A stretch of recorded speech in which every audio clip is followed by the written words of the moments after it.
Sahabat tani, mau bikin zat perangsang tumbuh tanaman tapi bingung ZPT-nya apa dan bahannya apa aja? Maka pada video kali ini, saya akan paparkan 5 jenis zat perangsang tumbuh yang bermanfaat untuk pertanian, lengkap dengan bahan apa aja sumber dari ZPT tersebut. Jadi mari kita mulai videonya setelah intro berikut ini. Bim!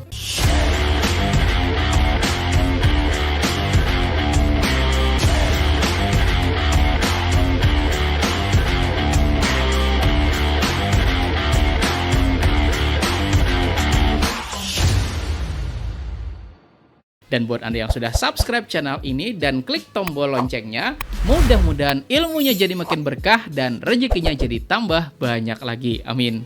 Dan langsung saja, ini dia 5 ZPT yang bermanfaat untuk pertanian. Pertama yaitu auksin. Auksin adalah salah satu jenis ZPT tanaman yang berperan penting dalam mengatur pertumbuhan dan juga diferensiasi sel. Auksin mempengaruhi berbagai proses fisiologis tanaman, termasuk pemanjangan sel, pembentukan akar, pembentukan buah, dan juga pembungaan tanaman. Fungsi auksin yang pertama yaitu merangsang pemanjangan sel, khususnya pada daerah ujung batang atau bagian tumbuhan yang sedang aktif tumbuh. Kemudian fungsi kedua yaitu auksin mendukung pembentukan akar. Makanya auksin sering banget dipakai ya sahabat tani buat mempercepat tumbuhnya akar pada stek dan juga cangkok. Kemudian fungsi yang ketiga yaitu berperan dalam pengaturan proses pembungaan dan juga pembentukan buah.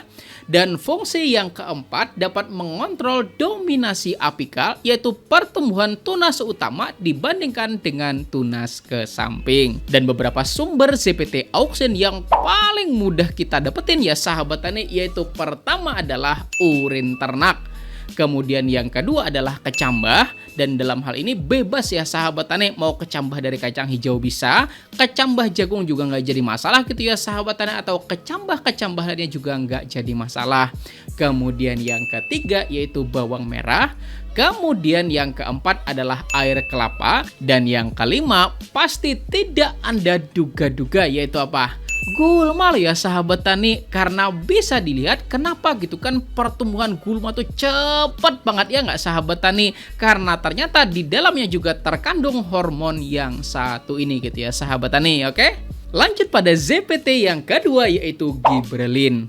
Giberelin adalah ZPT yang berperan dalam mengatur pertumbuhan dan juga perkembangan tanaman.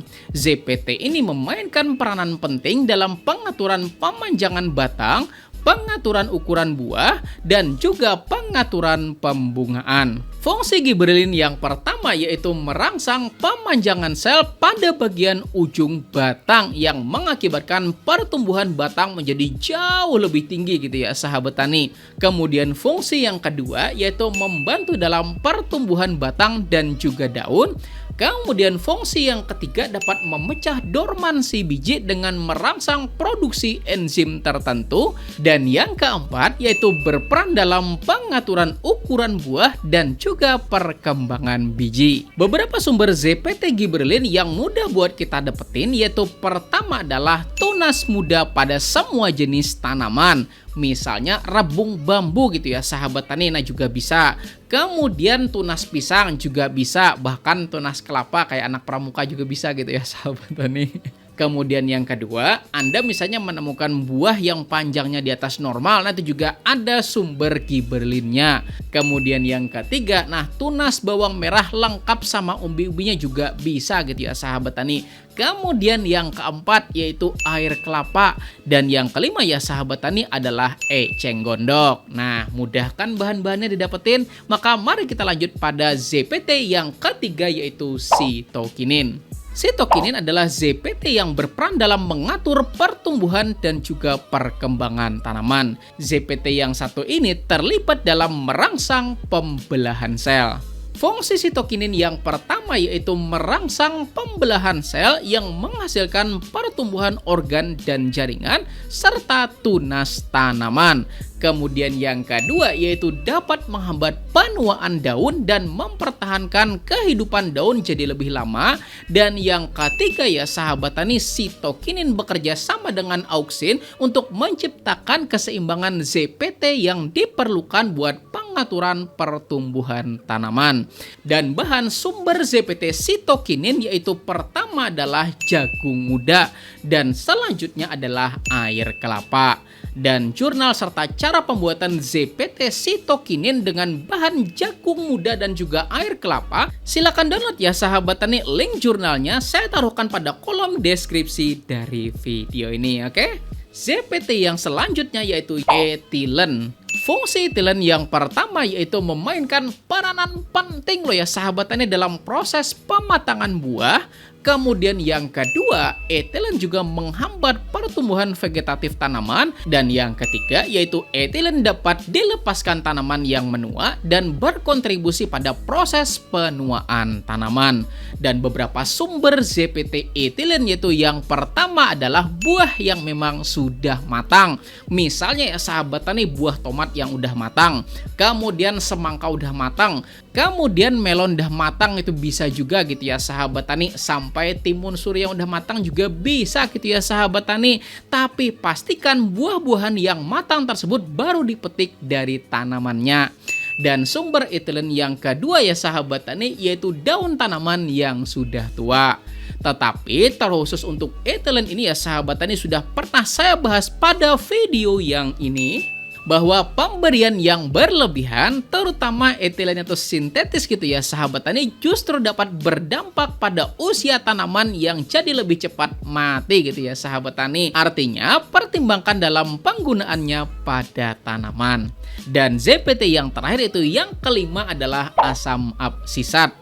Asam absisat atau disingkat dengan ABA ya sahabat tani adalah ZPT yang berperan dalam mengatur respon tanaman terhadap kondisi stres, ketersediaan air yang kurang, pematangan buah, dan juga berbagai proses fisiologis tanaman lainnya. Fungsi asam absisat yang pertama yaitu berperan dalam mengatur respon tanaman terhadap kekeringan dengan menutup stomata sehingga mengurangi hilangnya air melalui proses transpirasi.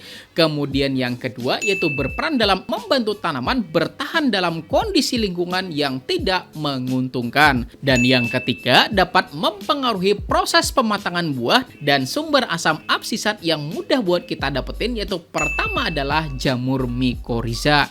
Kemudian kedua yaitu rumput yang tumbuh di daerah ekstrim. Misal di tengah kering kerontang, tiba-tiba ada rumput yang tumbuh dengan suburnya gitu kan. Nah di situ pasti gitu ya sahabat tani ada kandungan zat tertentu di dalam rumput tersebut. Kemudian yang ketiga yaitu beluntas ya sahabat tani. Dan tanaman pagar yang satu ini tuh biar gimana aja kering kerontangnya tetap aja bisa subur ya nggak sahabat tani. Serta tumbuhan-tumbuhan lainnya yang dapat hidup pada kondisi yang ekstrim. Dan sampai di sini buat yang kepikiran ada orang yang nyari tumbuhan yang hidup pada tempat-tempat ekstrim yang kemudian dia kumpulin, kemudian direndam dalam air, kemudian diremet-remet gitu ya sahabat tani. Nah, salah satunya juga buat mengeluarkan ZPT dan juga metabolit sekunder pada tumbuhan yang tumbuh di tempat ekstrim tersebut. Tapi soal ZPT ini ya sahabat tani, kita tuh harus benar-benar tepat dalam pengaplikasian dan juga dosisnya.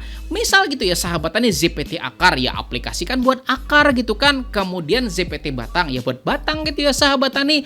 Kemudian ZPT daun misalnya aplikasinya kemana?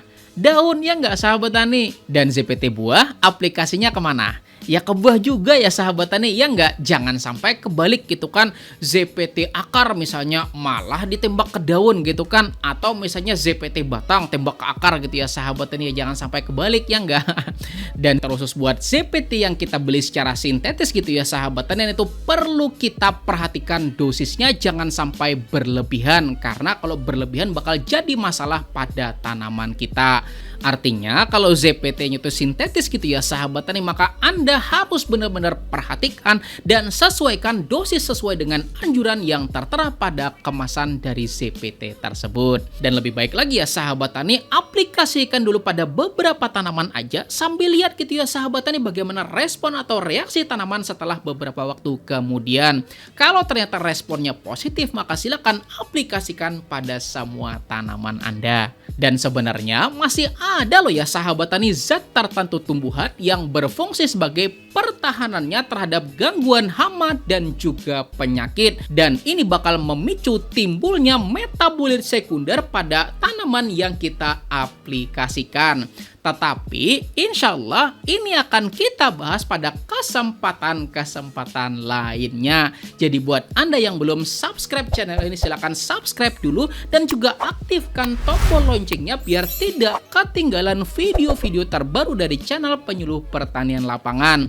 Dan siapa tahu juga Anda mau undang kami sebagai narasumber pada acara-acara Anda, silahkan ya sahabat tani hubungi admin kami pada nomor pada kolom deskripsi di bawah ini gitu ya sahabat tani. Terima kasih. Dan di sini dan juga sini ya sahabat tani, saya punya 4 video yang saya rekomendasikan untuk Anda pelajarin. Insya Allah akan semakin tambah pengetahuan Anda. Saya Rizal Ansar. Wassalamualaikum warahmatullahi wabarakatuh.